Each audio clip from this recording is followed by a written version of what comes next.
Hi hello. ഇന്ന് ഞാൻ സംസാരിക്കാൻ പോകുന്ന ഒരു ടോപ്പിക് സ്കൂളുകളിൽ നടക്കുന്ന ഇൻസ്പെക്ഷനെ കുറിച്ചാണ്, അതേപോലെ റൈഡുകളെ കുറിച്ചാണ്. ഇൻസ്പെക്ഷൻ എന്ന് പറയുമ്പോൾ NAAC ഗ്രേഡ് കിട്ടാനുള്ള ആ ഇൻസ്പെക്ഷൻ അല്ല കേട്ടോ, CBSE ബോർഡിൻ്റെ ഇൻസ്പെക്ഷൻസ് അല്ല ഞാൻ ഉദ്ദേശിക്കുന്നത്. ടീച്ചേഴ്സ് തന്നെ സ്കൂളുകളിൽ നടത്തുന്ന ചില ഇൻസ്പെക്ഷൻസ് ഉണ്ട്. അതിൽ ഇതേക്കുറിച്ച് എത്ര പേർക്ക് അവെയർ ആണെന്ന് എനിക്കറിയില്ല. ഓക്കെ, പക്ഷേ ഇതിൻ്റെ ഒരു ആഫ്റ്റർ എഫക്റ്റ് ആയിട്ട് ഒരുപാട് പാരൻസും ഇതിലൂടെ കടന്നു പോകുന്ന സ്റ്റുഡൻസും ഇതിനെക്കുറിച്ച് ഒരുപാട് സഫർ ചെയ്യുന്ന ഒരുപാട് ഫാമിലി ഞാൻ കണ്ടിട്ടുണ്ട്. സോ എനിക്ക് തോന്നുന്നു ഇതൊരു ടോപ്പിക്ക് അത്യാവശ്യമാണ്, ഇതിനെക്കുറിച്ചൊരു അവയർനെസ്. അതുകൊണ്ടാണ് ഞാൻ ഇതിനെക്കുറിച്ച് സംസാരിക്കാൻ തീരുമാനിച്ചത്. ഇത് എൻ്റെ ഒരു പെർസ്പെക്ഷനാണ് പറയുന്നത്. ഇതിൽ എതിരഭിപ്രായം ഉള്ളവർക്ക് അതിനെക്കുറിച്ച് കമൻറ്റ് ചെയ്യാം, നിങ്ങളുടെ പെർസ്പെക്ഷൻ പറയാം. ഓക്കെ, സോ ഞാൻ എന്തിനെക്കുറിച്ചാണ് സംസാരിക്കാൻ പോകുന്നത് ചോദിച്ചാൽ, നമ്മുടെ സ്കൂളുകളിൽ ഒരു തരം റൈഡ് നടക്കാറുണ്ട്, വീക്ക്ലി വൺസ് അല്ലെങ്കിൽ ഒരു മന്ത്ലി വൺസ്. ആ ഒരു ഒരു ഒരു ചില പാറ്റേൺ ഞാൻ കണ്ട ഒരു 95% സ്കൂളുകളിലും ഈ റൈഡ് നടക്കാറുണ്ട്. പ്രത്യേകിച്ച് high school and higher secondary, from 9th to 12th ഗ്രേഡാണ് ഈ ഒരു റൈഡ് നടക്കാറ്. ഇതെങ്ങനെയാണെന്ന് വെച്ച് കഴിഞ്ഞാൽ, കുറച്ച് ടീച്ചേഴ്സ് കുറച്ച് ഗ്രൂപ്പ് ആവും, എന്നിട്ട് പെട്ടെന്ന് തന്നെ ക്ലാസ്സുകളിലേക്ക് കയറി ചെന്ന് അവരെ ബാഗൊക്കെ എടുത്ത് ബാഗിൽ നിന്നെല്ലാം കുറേ സാധനങ്ങളൊക്കെ അവർ കളക്ട് ചെയ്യും. അങ്ങനെ ഒരു എന്താ പറയുക, മൊത്തത്തിൽ ഒരു CBI നടത്തുന്ന റെയ്ഡിനേക്കാളും ഒരു ആഫ്റ്റർ എഫക്റ്റ് ആണ് ഈ ഒരു റെയ്ഡിന്. ഓക്കെ, അങ്ങനെ ഒരു റെയ്ഡ് നടത്താറുണ്ട്. അപ്പോൾ എനിക്ക് പറയാനുള്ളത്, അതിൻ്റെ ഒരു റിസൾട്ടായിട്ട് ഡ്രഗ്സോ അങ്ങനെ കുറച്ച് കാര്യങ്ങളൊക്കെ കിട്ടുവാണെങ്കിൽ അതൊക്കെ സിവിയർ കേസസ് ആണ്. ഓക്കെ, സോ അതൊക്കെ നമ്മൾ അതിൻ്റെതായ രീതിയിൽ തന്നെ ഡീൽ ചെയ്യണം, അതൊക്കെ നമ്മൾ നന്നായിട്ട് ഹാൻഡിൽ ചെയ്യണം. ഓക്കെ, പക്ഷേ അതല്ലാതെ കുറച്ച് ലവ് ലെറ്റേഴ്സ് അല്ലെങ്കിൽ കുറച്ച് ഗിഫ്റ്റ്സ് ഇതൊക്കെ കിട്ടിയിരുന്നു, ഇത് കിട്ടിയതിൻ്റെ ഭാഗമായി കുറേ കോൺസിക്വൻസസ് ഉണ്ടാവുന്നു. അപ്പം അതിനെക്കുറിച്ചാണ് ഞാൻ സംസാരിക്കാൻ പോകുന്നത്.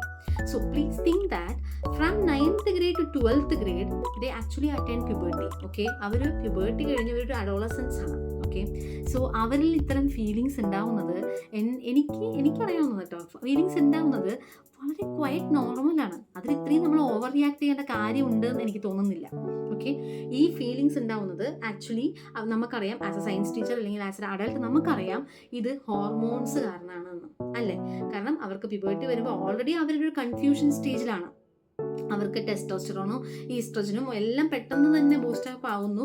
അപ്പോൾ അവർക്ക് ഒരുപാട് ഫിസിക്കൽ ചേഞ്ചസ് ഉണ്ടാവുന്നു.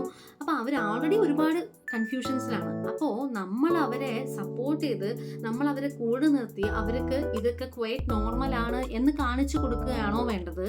അല്ല, അവരെ അതിന് ഓപ്പോസിറ്റ് ടീമാക്കി നമ്മൾ പ്രഖ്യാപിച്ച് അവർക്കെതിരെ ഒരു ഫ്ലോ ആണോ? ഈ എതിരെയുള്ള ഫ്ലോ കൊണ്ട് എന്താണ് ശരിക്കും ഉദ്ദേശിക്കുന്നതെന്ന് എനിക്ക് കറക്റ്റായിട്ട് മനസ്സിലായിട്ടില്ല. അതുകൊണ്ടാണ് ഞാൻ ഈ വീഡിയോ ചെയ്യുന്നത്. ഓക്കെ, ഇപ്പം ഞാനൊരു അനുഭവം പറയുകയാണെങ്കിൽ, സ്കൂളിൽ ഇങ്ങനെ റൈഡ് നടത്തി കഴിഞ്ഞാൽ കുറേ ലവ് ലെറ്റേഴ്സും കുറേ ഗിഫ്റ്റും കിട്ടുന്നു. ഓക്കെ, അപ്പം തന്നെ അവരെയൊക്കെ വിളിച്ച് പുറത്താക്കുന്നു. എന്നിട്ട് അപ്പം തന്നെ പ്രിൻസിപ്പൽ റൂമിൽ പോകുന്നു. അപ്പം തന്നെ അവരെ പാരൻസിനെ വിളിക്കുന്നു. പാരൻസ് വരുന്നു. പാരൻസിൻ്റെ മുമ്പിൽ നിന്ന് ഒരുപാട് ചീത്ത. കുട്ടികൾ അങ്ങനെ മുദ്ര കുട്ടിപ്പോഴാണ്, അത് സ്റ്റാമ്പ് ചെയ്യണം അവർ ഇതിന് വേണ്ടിയിട്ടാണ് സ്കൂളിലേക്ക് വരുന്നത് എന്നവർ സ്റ്റാമ്പ് ചെയ്യുന്നു. പിന്നെ പാരൻസിൻ്റെ വക അടി. ചില കുട്ടികളെ പ്രിൻസിപ്പൽ റൂമിൽ നിന്ന് തന്നെ പാരൻസ് അടിക്കാൻ തുടങ്ങുന്നു, അല്ലെങ്കിൽ അവർ ഒരുപാട് വിഷമിക്കുന്നു. ഇപ്പോൾ കുറച്ചും കൂടിയൊക്കെ സിനാരിയോസ് മാറി വരുന്നുണ്ട്, ഇപ്പോൾ ഒരു 2 years ഒക്കെ ആയിട്ട്. പക്ഷെ മുന്നേയൊക്കെ ആണെങ്കിൽ വളരെ ഓവർ റിയാക്ട് ചെയ്യുന്നു പാരൻസ്. ഇപ്പോൾ കുറച്ചെങ്കിലും പാരൻസിനൊരു ഒത്തിരി ഒരു അവയർനെസ് വന്നിട്ടുണ്ട്. ഓവർ റിയാക്ട് ചെയ്യുന്നു. ഇനിയിപ്പോൾ പാരൻറ്റ് റിയാക്ട് ചെയ്യുന്നില്ലെങ്കിൽ ടീച്ചർ അതിലേക്ക് ഓരോന്നും ഇങ്ങനെ, ഞാൻ ആരെയും കംപ്ലൈൻറ്റ് ചെയ്യല്ല, ഓക്കെ, ഞാനും ഒരു ടീച്ചറാണ്, ബട്ട് ഞാൻ കണ്ട കുറച്ച് കാര്യങ്ങൾ പറയണം. അതിലേക്ക് ഓരോന്ന് ഇങ്ങനെ ഇട്ട് കൊടുത്ത് അവരെ എന്താ പറയുക, ബൂസ്റ്റ് ചെയ്ത് അവരെ കൊണ്ട് ചീത്ത വിളിപ്പിക്കും. അങ്ങനെ ഒരു സ്റ്റേജിലേക്ക് അവർ പുഷ് ചെയ്യും പാരൻസിനെ.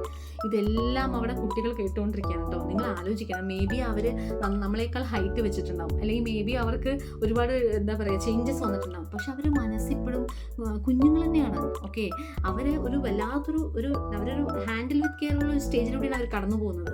അവർ തന്നെ ഒരുപാട് കൺഫ്യൂഷൻസിലാണ്. ആ സമയത്താണ് നമ്മുടെ ഈ ഒരു ഓവർ റിയാക്ഷൻ. അതിലെനിക്ക് വലിയൊരു യോജിപ്പില്ല. അതിനെക്കുറിച്ചാണ് ഞാനിവിടെ വീഡിയോ ചെയ്യാൻ ഉദ്ദേശിക്കുന്നത്. സോ നമ്മളിപ്പോൾ ഇങ്ങനെ ചെയ്തിട്ട് നമ്മൾ എന്താ അവർക്ക് പഠിപ്പിച്ചു കൊടുക്കാൻ പോകുന്നത്? ഇതൊക്കെ തെറ്റാണെന്നോ, അതായത് ഒരു ലവ് ലെറ്റർ എഴുതുന്നത് തെറ്റാണെന്നോ, അല്ലെങ്കിൽ ഇങ്ങനെ എഴുതരുതെന്നോ, അല്ലെങ്കിൽ ഇതൊക്കെ വളരെ വലിയൊരു എന്തോ ഒരു അപരാധമാണെന്നോ, ഇതാണോ നമ്മൾ ശരിക്കും അവരെ പഠിപ്പിക്കേണ്ടത്? ഒന്ന് മാറ്റി ചിന്തിക്കേണ്ടതല്ലേ? കാരണം ഇങ്ങനെ നമ്മൾ ഓവർ റിയാക്ട് ചെയ്യുന്നതുകൊണ്ടാണോ ഇപ്പോൾ പല കുട്ടികളും +1 +2 തന്നെ ഒളിച്ചോടുക, കല്യാണം കഴിക്കുക? ഇത് എനിക്ക് തോന്നുന്നു ഓൾറെഡി അവർക്ക് അതിലൊരു കൺഫ്യൂസ്ഡ് സ്റ്റേറ്റിൽ. പിന്നെ അവർക്ക് കിട്ടുന്ന എക്സ്പോസ് എന്ന് പറയുന്നത് വളരെ വലുത്. ഓക്കെ, TV, മൊബൈൽ, ഇങ്ങനെ ഒരുപാട് എക്സ്പോസ്. ഓക്കെ, ഇതെല്ലാം അതോ നമ്മൾ ഈ എക്സ്പോസ് കൊടുക്കുന്നതിൽ തെറ്റില്ല, പക്ഷേ ഇത് എങ്ങനെ നന്നായി യൂസ് ചെയ്യണം, ഈ ഫോൺ എങ്ങനെ നമ്മൾ നന്നായി യൂസ് ചെയ്യണം, ഇൻ്റർനെറ്റിൽ എങ്ങനെ നമ്മൾ നന്നായി യൂസ് ചെയ്യുന്നുണ്ട് എന്നൊരു അവയർനെസ്സോ ഒരു ഡിജിറ്റൽ എഡ്യൂക്കേഷനോ നമ്മുടെ നാട്ടിലില്ല. ഓക്കെ, നമ്മുടെ നാട്ടിൽ നല്ല ഇന്ത്യയിൽ തന്നെ ഇല്ല. അപ്പോൾ ഇപ്പോൾ AI വരെ എത്തി, പക്ഷേ എന്നിട്ടും നമ്മുടെ മക്കളെ ഇതെങ്ങനെ യൂസ് ചെയ്യണം എന്ന് നമ്മൾ പഠിപ്പിച്ചിട്ടില്ല. ഓക്കെ, ഇത്തരം ഒരു സിനാരിയോയിൽ കടന്നു പോകുന്ന കുട്ടികൾ നമ്മൾ ഇങ്ങനൊരു ഓവർ റിയാക്ട് ചെയ്യേണ്ട കാര്യമുണ്ടോ എന്നാണ് ഞാൻ പറയുന്നത്. ഈ വീഡിയോ കണ്ടിട്ട് ചില ടീച്ചേഴ്സെങ്കിലും, ഇപ്പോൾ ഒരു ഫ്യൂ ടീച്ചേഴ്സെങ്കിലും ഇതിനെക്കുറിച്ചൊന്ന് ഫ്യൂ ടീച്ചേഴ്സ്, എനിക്ക് അത്ര ഞാൻ ആഗ്രഹിക്കുന്നുള്ളൂ, ഒന്ന് റീതിങ്ക് ചെയ്തിരുന്നെങ്കിൽ എന്ന് ഞാൻ ആഗ്രഹിക്കുകയാണ്. ഓക്കെ, സോ നമുക്കിത് എങ്ങനെ ഹാൻഡിൽ ചെയ്യാം? ഞാൻ പറയട്ടെ, എനിക്ക് മനസ്സിലായ ഒരു കാര്യം, നമ്മൾ അവരെ അവെയർനെസ്സാണ് കൊടുക്കേണ്ടത്. നമ്മൾ അവരോട് പറയണം, ഒരു ഇപ്പോഴൊക്കെ ഒരു 7th തന്നെ നമുക്ക് പിബേർട്ടിൻ്റെ ഒരു അല്ലേ, നമ്മുടെ ഫുഡ് ഹാബിറ്റ്സ് മാറി. അവരുടെ അവസ്ഥയൊന്നും ആലോചിച്ച് നോക്കൂ. നമ്മുടെ ഒരു ഫുഡ് ഹാബിറ്റ്സ് പോലും അവർക്ക് കിട്ടിയിട്ടില്ല. നമ്മളൊരു 80s 90s ഫുഡ് ഹാബിറ്റ്സ് പോലും അവർക്കില്ല. അവർക്ക് കുറച്ചും കൂടി നല്ല ജങ്കാണ് അതിലേക്ക് മിക്സ് ആയിരിക്കുന്നത്. അപ്പോൾ അവരുടെ ചിന്തകളും എല്ലാം മിക്സ്ഡാണ്. ഓക്കെ, സോ എൻ്റെ ഒരു അഭിപ്രായത്തിൽ നമ്മൾ അവരെ ചേർത്ത് നിർത്തുകയാണ് വേണ്ടത്. നമ്മൾ അവരെ ഓപ്പോസിറ്റ് ടീമായിട്ട് പ്രഖ്യാപിക്കാതെ, അല്ലെങ്കിൽ ഈ റെയ്ഡ് നടത്തി ഇതൊക്കെ ഏറ്റിപ്പിടിച്ച് പ്രിൻസിപ്പൽ റൂമിൽ കൊണ്ടുപോയി ഒരു ഷോ നടത്താതെ, ഞാൻ അങ്ങനെ തന്നെ പറയും, ഒരു ഷോ നടത്താതെ നമ്മളൊരു എന്താ പറയുക, നമ്മൾ കാര്യമായി എന്തൊക്കെയോ ജോലി ചെയ്യുന്നു എന്ന് കാണിക്കാൻ വേണ്ടി ഒരു തിടുക്കം വേണ്ട എന്നാണ് എൻ്റെ ഒരു അഭിപ്രായം. So please be patient and make them aware through what they are going through. Okay, ഇപ്പോൾ എൻ്റെ ക്ലാസ്സിൽ ഞാൻ അങ്ങനെ പറയല്ല, പക്ഷെ എന്നാലും എനിക്ക് ഇവിടെ പറയേണ്ടി വരികയാണ്. എൻ്റെ ക്ലാസ്സിൽ എത്രയോ കുട്ടികളുടെ ലവ് സ്റ്റോറീസ് എനിക്കറിയാം. ഓക്കെ, സോ കാരണം നമ്മൾ അവരോട് ഒരു ഓപ്പൺ കമ്മ്യൂണിക്കേഷൻ വെക്കുകയാണെങ്കിൽ നമ്മുടെ മക്കൾ വളരെ ലൈറ്റ് വെയ്റ്റഡ് ആണ്. അവർ നമ്മളോട് എല്ലാം പറയും. ഒരു ഓപ്പൺ കമ്മ്യൂണിക്കേഷൻ്റെ ഒരു സ്പേസ് നമ്മൾ കൊടുക്കുകയാണെങ്കിൽ അവർ നമ്മളോട് എല്ലാം പറയും. അപ്പം നമുക്ക് ഈ റെയ്ഡിൻ്റെ ആവശ്യം തന്നെ ഇല്ല. നമുക്ക് അവരോട് തന്നെ പറയാം, മോനെ ഇത് വളരെ ഒരു നോർമൽ ആയിട്ടുള്ളൊരു കാര്യമാണ്. മനസ്സിൽ ബട്ടർഫ്ലൈസ് പറക്കും, നമുക്കൊന്നും പറന്നിട്ടില്ലേ? പറന്നില്ലെങ്കിൽ നമ്മൾ ബയോളജിക്കലി ഫിറ്റ് അല്ല എന്നാണ് അർത്ഥം. ഓക്കെ, സോ ബട്ടർഫ്ലൈസ് പറക്കും, ഇങ്ങനെയൊക്കെ ഇമോഷൻസ് തോന്നും, ഇത് ക്വൈറ്റ് നോർമലാണ്. പക്ഷേ ഇതിൻ്റെ പ്രോസും കോൺസും ഇതൊക്കെയാണ്. ഓക്കെ മോനെ, അപ്പോൾ അല്ലെങ്കിൽ ഓക്കെ മോളെ, അപ്പോൾ നീ ഇതിലൂടെയാണ് കടന്നു പോകുന്നത്. So I am here to help you എന്നൊരു ധൈര്യം കൊടുക്കുക. ഓക്കെ, ആൻഡ് നമ്മുടെ ബോഡി അല്ലെങ്കിൽ നമ്മുടെ ഒരു ബോഡി ആൻഡ് മൈൻഡ്, അത് നമ്മൾ എടുത്തു പറയേണ്ട ഒരു കാര്യമാണ്. അതിനെ പ്രൊട്ടക്റ്റ് ചെയ്യാൻ നമ്മളാണ് responsible. So my body and my mind should be protected by myself അതിൻ്റെ ഫുൾ റെസ്പോൺസിബിലിറ്റി നമുക്കാണ്, സ്വന്തമാണ്, സെൽഫ് റെസ്പോൺസിബിലിറ്റി ആണത് എന്ന് അവരെ എഡ്യൂക്കേറ്റ് ചെയ്യാം. ഓക്കെ, ഇതിലുണ്ടാവാവുന്ന ഹാക്കിംഗ് ഇഷ്യൂസും എല്ലാം നമ്മൾ അവരെ എഡ്യൂക്കേറ്റ് ചെയ്യുക. ഓക്കെ, അപ്പോൾ നമ്മളവരുടെ അടുത്ത് പറയാം, മോനെ അത് അങ്ങനെയാണെങ്കിൽ പ്ലീസ് വെയിറ്റ്, അങ്ങനെയാണെങ്കിൽ നല്ല കാര്യം. ഓക്കെ, അതങ്ങനെ ഇരുന്നോട്ടെ. നിങ്ങൾ ഇപ്പോൾ എന്താണ് ഇപ്പോൾ നിങ്ങളുടെ മെയിൻ ഒരു എയിം എന്ന് പറയുന്നത് എഡ്യൂക്കേഷനാണ് അല്ലേ? ഇതൊരു സൈഡിൽ ഇരുന്നോട്ടെ. ഇതവിടെ നമ്മളിപ്പോൾ ഇതിനെക്കുറിച്ച് ഫോക്കസ് ചെയ്യേണ്ട. പഠിച്ച് ഒരു ലെവലിൽ എത്തുമ്പോഴും നിങ്ങൾക്ക് ഇതുപോലൊരു അട്രാക്ഷൻ തോന്നുവാണെങ്കിൽ അപ്പം നമുക്കിതിനെക്കുറിച്ച് റീതിങ്ക് ചെയ്യാം. ഓക്കെ, പക്ഷേ ഇത് അപ്പോഴും അതുപോലെ തോന്നണം. So be honest to yourself. Okay, അതുപോലെ തന്നെ ഇതൊരു അട്രാക്ഷൻ ആണെങ്കിലോ നമുക്കതൊന്ന് വിട്ടുകളയാം. ഇതിങ്ങനെ ഒരു അട്രാക്ഷൻ തോന്നുന്നത് സത്യത്തിൽ ക്വയറ്റ് നോർമലാണെന്ന് മക്കളെ പഠിപ്പിക്കേണ്ടത് നമ്മുടെ കുട്ടികളെ ടീച്ചേഴ്സ് പ്ലീസ് അത് അവരെ അവയർനെസ് കൊടുക്കേണ്ടത് നമ്മുടെ ഉത്തരവാദിത്തമാണ്. ഇതെന്തോ വലിയൊരു അപരാധം ചെയ്ത പോലെ. പക്ഷേ ഇത് കുഞ്ഞുമക്കൾ കേൾക്കുമ്പോൾ അതൊരു ബോണസാക്കി എടുക്കരുത്.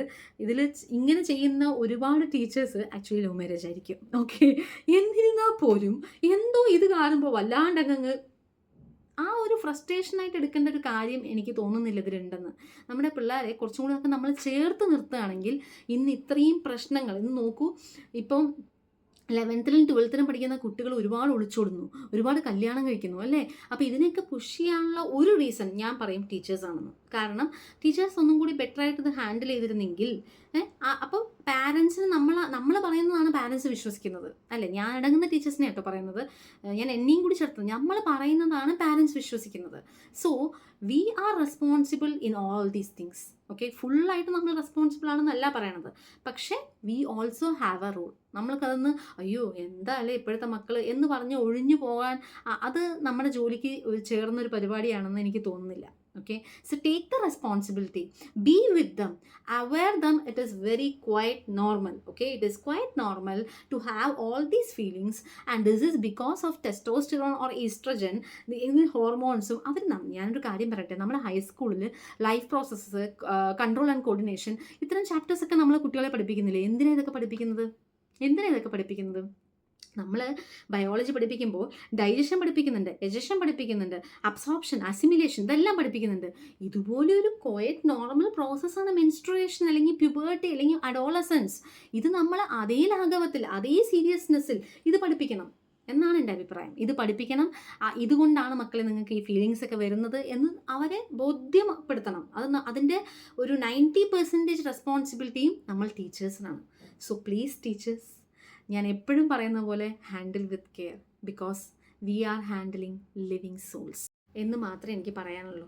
സോ നമ്മൾ കുറച്ചും കൂടിയൊക്കെ നമ്മൾ അറ്റൻറ്റീവ് ആയിട്ട് നമ്മൾ നമ്മുടെ പണി ചെയ്യുന്നില്ല എന്നല്ല കേട്ടോ ഞാൻ പറയുന്നത്, പക്ഷെ കുറച്ചും കൂടിയൊക്കെ നന്നായിട്ട് നമുക്ക് നമ്മുടെ പണി ചെയ്യാൻ പറ്റട്ടെ. ഓക്കെ, ബിക്കോസ് അത് അവരിലുണ്ടാവുന്ന എഫക്റ്റ്. നമ്മളിപ്പോൾ വാഴ 2 എന്നൊരു സിനിമ ഇറങ്ങി. ആ സിനിമയിൽ ഒരുപാട് പെർസ്പെക്ഷൻ ആസ് എ ടീച്ചർ എനിക്ക് പക്ഷെ ഒരുപാട് ഫീൽ ആയത് ആ വിജയ്, ആ ഒരു ആൾ ചെയ്യുന്ന ഒരു ക്യാരക്ടർ ഉണ്ടല്ലോ, എന്തൊരു സാറാതല്ലേ ഈ കുട്ടികളെ പിടിച്ച്. പക്ഷെ നമ്മൾ വിചാരിക്കും അത് എക്സാജറേറ്റ് ചെയ്യണമെന്ന്. അല്ല കേട്ടോ, ഒരുപാട് ടീച്ചേഴ്സ് ഇങ്ങനെ ഉണ്ട്. ഓക്കെ, അപ്പം ആ ഒരു സാറ് അങ്ങനെ പിടിക്കുന്നു, എന്നിട്ട് ആ കുട്ടിക്ക് ഉണ്ടാവുന്ന ഇമ്പാക്റ്റ് നിങ്ങൾ നോക്കിയോ? ആ കുട്ടി ഒരു നിമിഷം സൂസൈഡിലേക്ക് പോകുന്നു അല്ലേ? പിന്നെ അപ്പോഴേക്കും പാരൻറ്റിനെ അടക്കം അത് ഇൻഫ്ലുവൻസ് ചെയ്യുന്നു. പിന്നെ അതിൽ ഏറ്റവും വലിയൊരു ഒരു പ്രശ്നം ഇതിൽ വരുന്നത് എന്താ വെച്ച് കഴിഞ്ഞാൽ, ആ സുധി എന്ന് പറയുന്ന ക്യാരക്ടർ അവരഭിനയിച്ച ഒരു ക്യാരക്ടർ അവസാനം വരെയും മകളെ വിശ്വസിക്കുന്നില്ല, മകളെ പുറത്തേക്ക് പഠിക്കാൻ വിടുന്നില്ല. പിന്നെ ഏട്ടൻ പറഞ്ഞിട്ടാണ് മകളെ പുറത്തേക്ക് പഠിക്കാൻ വിടുന്നത്.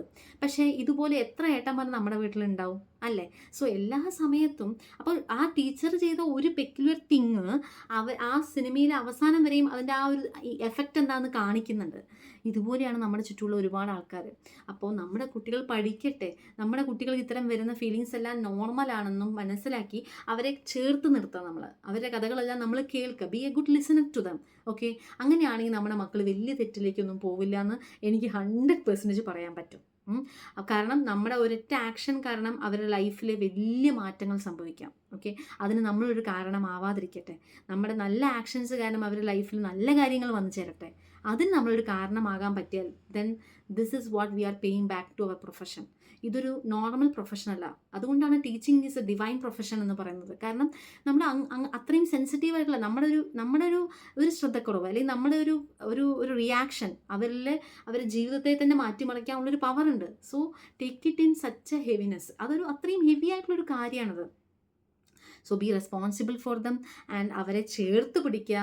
എന്നിട്ട് നാളെ നല്ലൊരു മനോഹരമായ നാളുകൾ അവർക്ക് സമ്മാനിക്കാൻ നമുക്ക് കഴിയട്ടെ എന്ന് പറഞ്ഞുകൊണ്ട് ഞാൻ നിർത്തുന്നു. അപ്പോൾ ഇതിൽ എന്തെങ്കിലും നിങ്ങൾക്ക് കമൻസോ അല്ലെങ്കിൽ നിങ്ങളുടെ പെർസ്പെക്ഷൻസോ പറയാനുണ്ടെങ്കിൽ നിങ്ങൾക്ക് കമൻറ്റ് ചെയ്യാം. And bye bye, take care.